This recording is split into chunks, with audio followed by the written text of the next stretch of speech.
दोस्तों, पिछली वीडियो में हमने देखा कि कैसे एक अनजान बीमारी के चलते धरती से सभी मर्द मारे जाते हैं और सिर्फ औरतें ही जिंदा बचती हैं, जिन्होंने मिलकर अपनी एक नई दुनिया बना ली थी, जिन पर राज करती थी गीली कच्ची नाम की एक कंपनी। क्योंकि इनके पास एक बहुमूल्य चीज थी जो था आदमियों का सफेद पानी, और ये कंपनी इसे बहुत ही ऊंचे दामों पर बेचा करती थी। वहीं जो लोग इस सफेद पानी को अफोर्ड नहीं कर पाते थे, कंपनी उनके लिए एक लॉटरी निकालती थी, जिसके अंदर जिस भी औरत का नाम आता उसे फ्री में प्रेग्नेंट होने का मौका मिलता। इसी बीच हम पिंकी पिटाश और उसकी दोस्त मार्था मुट्ठी और सस्ती मस्ती को देखते हैं। पिंकी पिटाश का पति और बेटा भी इसी बीमारी में मारा गया था, जिस वजह से वो पूरी तरह अकेली पड़ चुकी थी और किसी भी हाल में प्रेग्नेंट होना चाहती थी। और तभी अचानक उसका नाम उस लॉटरी में आ जाता है। आगे पिंकी पिटाश उनके हॉस्पिटल में जाकर वो सफेद पानी अपने अंदर इंजेक्ट करवा लेती है, और इसके 2 हफ्तों बाद उसे पता चलता है कि वो प्रेग्नेंट नहीं हो सकती, जो जानकर वह बहुत दुखी हो जाती है। फिर ऐसे ही एक दिन जब पिंकी पिटाश और मार्था मुट्ठी अपनी दोस्त सस्ती मस्ती को ढूंढने जा रही थी, तभी उनकी कार से कोई टकरा जाता है, और देखने पर उन्हें पता चलता है कि ये तो एक आदमी है। आगे वो आदमी उन्हें अपना नाम भगोड़ी लाल बताता है और कहता है कि मेरे जैसे कुछ आदमी अभी भी जिंदा हैं और वो सभी किसी सुरक्षित जगह पर हैं। जिसके बाद पिंकी पिटाश भगोड़ी लाल से उसका सफेद पानी मांगती है ताकि वह फिर से प्रेग्नेंट हो सके, जिसके लिए भगोड़ी लाल पहले तो उसे मना कर देता है, लेकिन बाद में वो मान जाता है। दूसरी तरफ गीली कच्ची ग्रुप की लीडर पप्पी प्रधान को किसी तरह ये पता चल जाता है कि एक आदमी अभी भी जिंदा है, इसलिए वो उसे पकड़ लेती है ताकि वो उसका सफेद पानी हासिल कर सके। इसी बीच पिंकी पिटाश को पता चलता है कि वो भगोड़ी लाल के पानी से प्रेग्नेंट हो चुकी है, जिसके बाद वो और उसके दोस्त मिलकर किसी तरह से भगोड़ी लाल को पप्पी प्रधान से छुड़ा लेते हैं और उस सुरक्षित जगह पर पहुंच जाते हैं जिसके बारे में भगोड़ी लाल बता रहा था। लेकिन वहां जाकर वो देखते हैं कि ये कोई सुरक्षित जगह नहीं बल्कि पप्पी प्रधान की एक लैब है, जहाँ पर उसने और भी आदमियों को बांध कर रखा हुआ था ताकि वो उनसे उनका सफेद पानी हासिल कर सके। और तभी वहाँ पर पप्पी प्रधान एक आदमी के साथ आती है, जो कोई और नहीं बल्कि पिंकी पिटाश का पति टट्टा राज था, और इसी के साथ मिलकर पप्पी प्रधान ये गीली कच्ची ग्रुप चला रही थी। तभी पप्पी प्रधान के कहने पर फिर से भगोड़ी लाल को पकड़ लिया जाता है और बाकी तीनों लड़कियों को उसके गार्ड्स घेर लेते हैं। वहीं टट्टा राज पप्पी प्रधान को पकड़कर चूसने लगता है, पर तभी पप्पी प्रधान देखती है कि सस्ती मस्ती खुद को छुड़ाने की कोशिश कर रही है, इसलिए वो टट्टा राज को अपने साथ अंदर ले जाती है और गार्ड्स को उन लोगों को पकड़ने का ऑर्डर देती है। इसी बीच एक गार्ड भगोड़ी लाल के नुन्नू पर एक पंपिंग डिवाइस लगाने की कोशिश करता है ताकि वो उसका पानी निकाल सके, लेकिन भगोड़ी लाल उसे लात मारकर दूर करता है और खुद को आजाद कर लेता है। वो लड़कियों को जल्दी से बाहर जाने के लिए कहता है और खुद भी उनके साथ एक बंद दरवाजे के पीछे चला जाता है, लेकिन अंदर आकर वो देखते हैं कि ये तो एक कोल्ड स्टोरेज रूम है। तभी सस्ती मस्ती कहती है कि ये कोई साधारण सा कोल्ड स्टोरेज नहीं बल्कि वो स्पर्म बैंक है, जहाँ पर इन आदमियों के स्पर्म स्टोर करके रखे जाते हैं, जो देखकर उनके दिमाग में एक आइडिया आता है। और तभी वो चारों कुछ सफेद पानी की बोतलों के साथ बाहर निकलते हैं। वहीं गार्ड्स इस बार उन पर हमला नहीं करते क्योंकि वो अपनी सबसे कीमती चीज को खोना नहीं चाहते थे। तभी एक आदमी जिसका पानी निकाला जा रहा था वो भगोड़ी लाल से मदद की भीख मांगता है। भगोड़ी लाल उसकी तरफ एक कांच का टुकड़ा फेंकता है और लड़कियों के साथ आगे बढ़ता रहता है, पर तभी वो देखते हैं कि आगे का रास्ता ऊपर की ओर जा रहा था, मतलब कि अब वो यहाँ पर फंस चुके थे। लेकिन तभी वो आदमी जिसकी भगोड़ी लाल ने मदद की थी सबको धक्का देते हुए वहाँ से भाग जाता है, जिससे गार्ड्स कुछ देर के लिए भ्रमित हो जाते हैं। और तभी भगोड़ी लाल और लड़कियां इस मौके का फायदा उठाकर वहाँ से भाग जाते हैं। आगे वो उस आदमी से मिलते हैं जो उन्हें अपना नाम अनिल अंडकोश बताता है। कहता है कि मेरे पीछे आओ, मुझे यहाँ से निकलने का रास्ता पता है। इसी बीच भगोड़ी लाल एक कमरे में 2 आदमियों को देखता है और उन्हें बचाने की कोशिश करता है, पर तभी अनिल अंडकोश कहता है कि ये गुड बॉयज हैं और ये तुम्हारी बात नहीं सुनेंगे। भगोड़ी लाल कहता है कि मैं किसी भी आदमी को पीछे छोड़कर नहीं जाऊंगा और उस दरवाजे को खोलने की कोशिश करता है, लेकिन तभी वो गुड बॉयज खुद ही दरवाजा खोलकर बाहर आ जाते हैं और कहते हैं कि क्यों यहाँ पर अपनी गाइंड मरवाने आया है, हमें यहाँ से निकलने की कोई इच्छा नहीं है क्योंकि बाहर की दुनिया बीमारियों और मौत से भरी है और हमें तो यहाँ पर दिन भर जैली खाना और मुट्ठी मारना पसंद है। लेकिन जब भगोड़ी लाल फिर भी जिद करता है तो वो भगोड़ी लाल को धक्का देकर गार्ड्स को इन्फॉर्म कर देते हैं कि हमारे कमरे में घुसपैठिए आ गए हैं। भगोड़ी लाल खड़ा होता है और बाकियों के साथ भागकर एक गैराज में आ जाता है। अनिल अंडकोश कहता है कि बाहर जाने का सिर्फ यही रास्ता है। अब वो लोग जैसे तैसे करके उस गैराज को खोलने में सफल तो हो जाते हैं, लेकिन तभी वो गार्ड्स भी वहाँ पर आ जाते हैं और मार्था मुट्ठी को पकड़ लेते हैं, जबकि बाकी के लोग वहाँ से निकल जाते हैं। आगे अनिल अंडकोश उन्हें बताता है कि तुम लोगों ने मुझे जहाँ से छुड़ाया है वो असली सुरक्षित जगह नहीं है, बल्कि असली सुरक्षित जगह तो कहीं और है। वो ये भी बताता है कि मैं और दूसरा वाला गुड बॉय वहीं से आए थे, लेकिन वो लड़का बहुत ज्यादा जली खाने की वजह से बीवली गिंड हो गया। तभी सस्ती मस्ती भगोड़ी लाल से कहती है कि भाई सामने देख, आगे चेक पॉइंट है, अब हमें फिर से वापस जाना होगा। लेकिन भगोड़ी लाल वापस जाने से मना कर देता है और पिंकी पिटाश को गाड़ी चलाने के लिए कहता है। तभी पिंकी पिटाश को एक गार्ड रोक लेती है है और उससे पूछती है कि तुम लोग यहाँ पर क्या कर रहे हो, जो सुनकर वो घबरा जाती है, जिससे गार्ड को शक हो जाता है। वहीं भगोड़ी लाल और अंडकोश जो ट्रक में छुपे हुए थे, पाते हैं कि टट्टाराज भी चुपके से अंदर घुस आया है। भगोड़ी लाल उसे पूछता है कि भीसड़ी के तू यहाँ पर क्या कर रहा है। वो कहता है कि मैं भी भागने की कोशिश कर रहा था, और तभी उन दोनों के बीच में लड़ाई हो जाती है।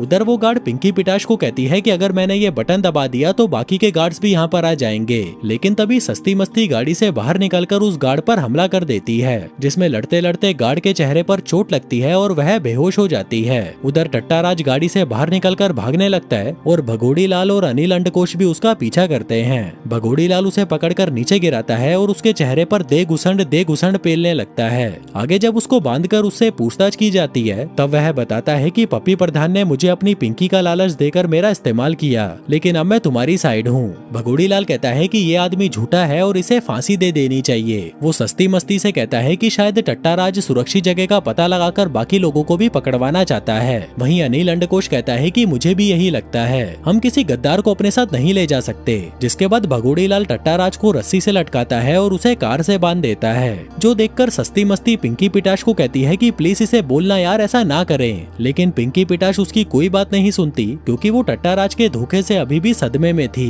वहीं टट्टाराज जैसे ही मरने वाला होता है, तभी पिंकी पिटाश उसकी रस्सी काट देती है और कहती है कि अगर इसको कोई मारेगा तो वो मैं होंगी। इसी बीच टट्टाराज उस रिमोट को देखता है जिसका जिक्र वो गार्ड कर रही थी, और वो उसे उठाकर उसका बटन दबाने लगता है। पर तभी पिंकी पिटाश कहती है कि मैंने ये रिमोट जानबूझ के गिराया था और इसकी बैटरी पहले ही निकाल ली थी, ताकि मैं ये देख सकूं कि ये गिण फटी का गद्दार है या नहीं। जिसके बाद वो उसके पैर में चाकू घुसा देती है ताकि वह भाग ना सके, और सभी से कहती है कि हमें टट्टाराज को साथ लेकर उस सुरक्षित जगह पर जाना चाहिए। उधर दूसरी तरफ पप्पी प्रधान और डॉक्टर मिलकर मार्था मुट्ठी को बिजली के झटके दे रहे थे, ताकि वो खुद उनको अपने दोस्तों का ठिकाना बता दे, लेकिन उसे भी झांट वो जगह पता नहीं थी। लेकिन फिर भी वो उसे झूठ कहती है कि मैं तुम्हें अपने दोस्तों तक ले जा सकती हूँ। उधर सस्ती मस्ती और उसके दोस्त टट्टाराज की आंखों पर पट्टी बांधकर सुरक्षित जगह की ओर जाने लगते हैं। तभी वहाँ पहुंचकर उन्हें कुछ औरतें मिलती हैं, जिनके ग्रुप को लुलगंडी के नाम से जाना जाता था, और तभी वो अनिल अंडकोश को देखकर उसे गले लगा लेती हैं। इसी बीच सस्ती मस्ती को पता चलता है कि ये औरतें उसकी माँ के साथ काम किया करती थीं।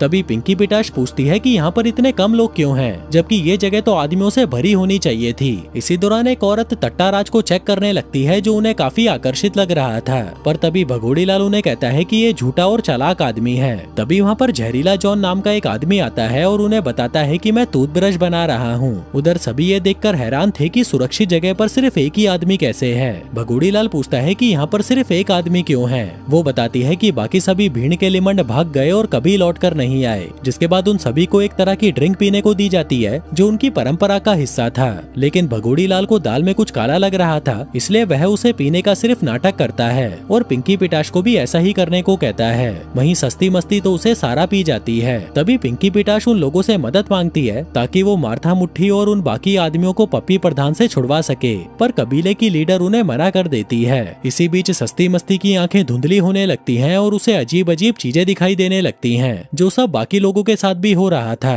जिसका मतलब था कि उस ड्रिंक के अंदर जरूर कोई नशीली चीज मिलाई गई थी। वहीं दूसरी तरफ मार्था मुट्ठी टाइम पास करने के लिए शालू शातिर को गलत जगह पर ले जाती है, क्योंकि उसे खुद भी नहीं पता था कि उसके दोस्त कहाँ पर हैं। वहीं टट्टाराज को अचानक बुखार आने लगता है और पिंकी पिटाश उसे टेंट में ले जाती है, जहाँ पर वो जबरदस्ती उससे अपना बैग लेने लगता है, जिस दौरान वो बैग नीचे गिर जाता है। टट्टाराज रेंग कर उस बैग तक जाता है और उसमें से कुछ गोलियां निकालकर खाने लगता है, जो देखकर पिंकी पिटाश समझ जाती है कि पप्पी प्रधान ने इसे इन्हीं गोलियों से अपने कंट्रोल में कर रखा है। उधर जहरीला जॉन भगोड़ी लाल से पूछता है कि क्या तुम मेरी वॉकी टॉकी बनाने में मदद करोगे, जिस पर वो उसे हाँ बोल देता है। वहीं सस्ती मस्ती वहाँ अपनी माँ की आत्मा को एक टेंट में जाते हुए देखती है और उसका पीछा करने लगती है। तभी वहाँ उसे अपने माँ के कपड़ों में एक नोटबुक मिलती है, जो उसकी माँ ने सस्ती मस्ती के लिए छोड़ी थी। उधर जब जहरीला जॉन और भगोड़ी लाल आपस में खेल रहे थे, तभी जहरीला जॉन उसे बताता है कि महामारी के 8 साल बाद सभी आदमी बोर होने लगे और अपना टाइम पास करने के लिए वॉर गेम खेलने चले गए। वो लोग ट्रैंकुलाइजर बंदूकें लेकर समुद्र की तरफ गए, जहाँ उन बिजली गेंडों ने खेल खेल में खुद को ही गोली मार ली,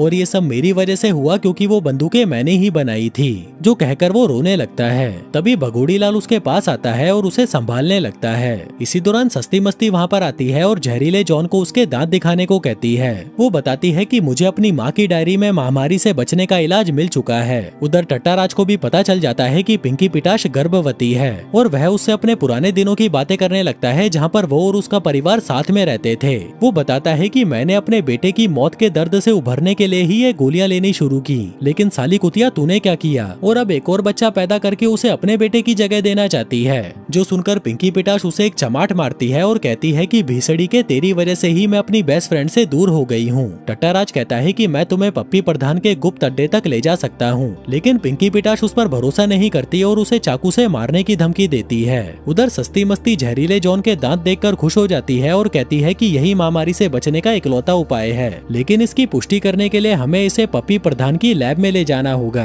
तभी पिंकी पिटाश वहाँ पर आती है और कहती है कि हमें आगे का रास्ता टट्टाराज बताएगा, लेकिन भगोड़ी लाल को अभी भी उस पर भरोसा नहीं था। पिंकी पिटाश कहती है कि अगर इसने हमें धोखा दिया तो मैं खुद इसकी गांड में गोली मारूंगी। जिसके बाद वो लोग टट्टाराज के बताए हुए रास्तों पर उसके पीछे पीछे जाने लगते हैं। वो लोग सुरंगों के रास्ते से होते हुए पप्पी प्रधान के अड्डे की ओर बढ़ते हैं, जिस दौरान वो रास्ते में मार्था मुट्ठी और शालू शातिर को गार्ड्स के साथ देखते हैं। तभी भगोड़ी लाल उन पर हमला करके उन्हें बेहोश कर देता है और कहता है कि इनको टट्टाराज ने ही यहाँ पर बुलाया होगा। पर तभी पिंकी पिटाश और सस्ती मस्ती कहती है कि नहीं, हम पूरे रास्ते इस पर नजर रखे हुए थी। तभी शालू शातिर कहती है कि अगर तुम लोगों की बकचोदी हो गई हो तो मैं वापस जेली बनाने जाऊं। मार्था मुट्ठी पूछती है कि ये जेली कहाँ पर बनती है। भगोड़ी लाल कहता है कि ये जेली कब से इतनी जरूरी हो गई। मार्था मुट्ठी बताती है कि ये जेली आदमियों को कंट्रोल करके रखती है, जैसे हमने उन गुड बॉयज को देखा था, वो भी साले जेली के पीछे ही बिवली गींड हो रखे थे।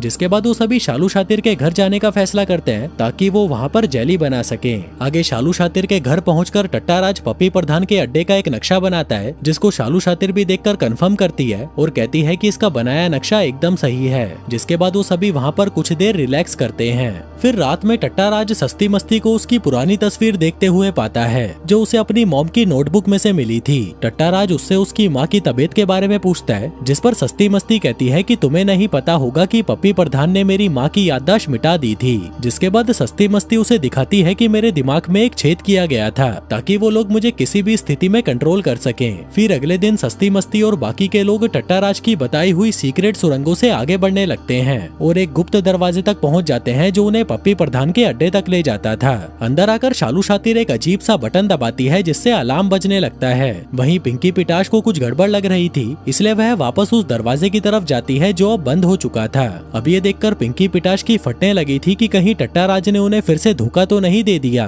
दूसरी तरफ भगोड़ी लाल, मार्था मुट्ठी और शालू शातिर एक जगह पर पहुंचते हैं जो पप्पी प्रधान का बॉल रूम था, जहां कुछ आदमियों के पुतले रखे हुए थे और एक अजीब सा गाना चल रहा था। उधर पिंकी पिटाश को उल्टी आने लगती है, लेकिन तभी वो वहाँ पप्पी प्रधान की एक तस्वीर को देखती है जिसमें उसका पेट थोड़ा सा उभरा हुआ था। वो उस तस्वीर को देखकर गुस्सा हो जाती है और उसे हटाने लगती है, पर तभी उसे पता चलता है कि उस तस्वीर के पीछे एक गुप्त कमरा है। टट्टाराज उसे अंदर जाने से मना करता है, लेकिन फिर भी वो अंदर चली जाती है और देखती है कि ये तो एक कपल बेडरूम है, जिसका इस्तेमाल टट्टाराज पप्पी प्रधान को घोड़ी बनाने के लिए करता था। दूसरी तरफ भगोड़ी लाल, मार्था और शालू शातिर वहाँ पर गुड बॉयज को देखते हैं, जो उन्हें कह रहे थे कि भीसड़ी वालों चले जाओ यहाँ से, हमें तुम्हारी मदद की कोई जरूरत नहीं है, जो कहकर वो खुद को ही उड़ा लेते हैं। उधर पप्पी प्रधान बाथरूम में से बंदूक लेकर बाहर निकलती है और टट्टाराज से पूछती है कि क्या तुम मुझसे प्यार करते हो या पिंकी पिटाश से। टट्टाराज उसे झूठ बोलता है कि जाने मन मैं सिर्फ तुमसे ही प्यार करता हूँ। जिसके बाद वो दोनों एक दूसरे को चूसना शुरू कर देते हैं, लेकिन तभी पप्पी प्रधान टट्टाराज के पेट में गोली मार देती है, जो देखकर पिंकी पिटाश उसके पास आती है और रोने लगती है।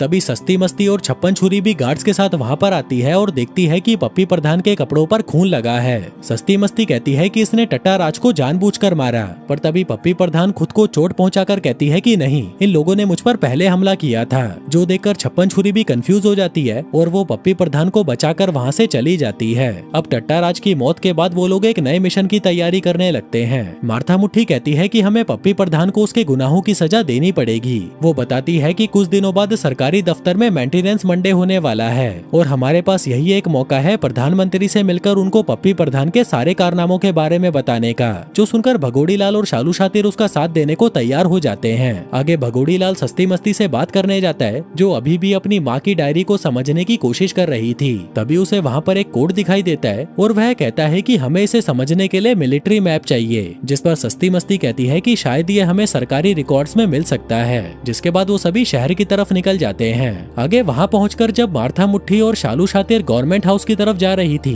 तभी उन्हें वहाँ पर एक औरत रोक लेती है और खुद को एक एग्जीक्यूटिव रिसेप्शनिस्ट बताती है। कहती है कि अगर तुम्हें प्रधानमंत्री से मिलना है है तो तुम्हें पहले अपॉइंटमेंट लेनी होगी। तभी मार्था मुट्ठी उसे कहती है कि सुन भीसड़ी की, हम गरम गुलाबी ग्रुप के सदस्य हैं और प्रधानमंत्री से गीली कच्छी ग्रुप के मानवाधिकार उल्लंघनों के बारे में बात करने आए हैं। इसी दौरान वहाँ पर कार्ला नाम की एक औरत आती है और कहती है कि प्रधानमंत्री हमेशा से ही ह्यूमन राइट्स को लेकर बहुत चिंतित रहती है, जो कहकर वो उन्हें अंदर जाने देती है। अब मार्था मुट्ठी अपनी स्पीच रेडी करने लगती है कि वो प्रधानमंत्री से मिलकर क्या कहेगी, पर तभी उन्हें पीछे से कोई दरवाजा खुलने की आवाज आती है। वो दोनों भागती हुई अंदर जाती हैं और प्रधानमंत्री से कहती हैं कि हमें आपसे कोई जरूरी बात करनी है। अब प्रधानमंत्री उन्हें अपने ऑफिस में ले आती हैं, जहां मार्था मुट्ठी उसे बताती है कि कुछ आदमी अभी भी इस दुनिया में जिंदा हैं और सबूत के तौर पर उसे भगोड़ी लाल को दिखाती है। वहीं प्रधानमंत्री की ये देखकर फट जाती है कि ये आदमी जिंदा कैसे है। आगे जब प्रधानमंत्री भगोड़ी लाल के साथ थी तब वह उससे पूछती है कि क्या तुमने समाज में अपनी भूमिका के बारे में कुछ सोचा है।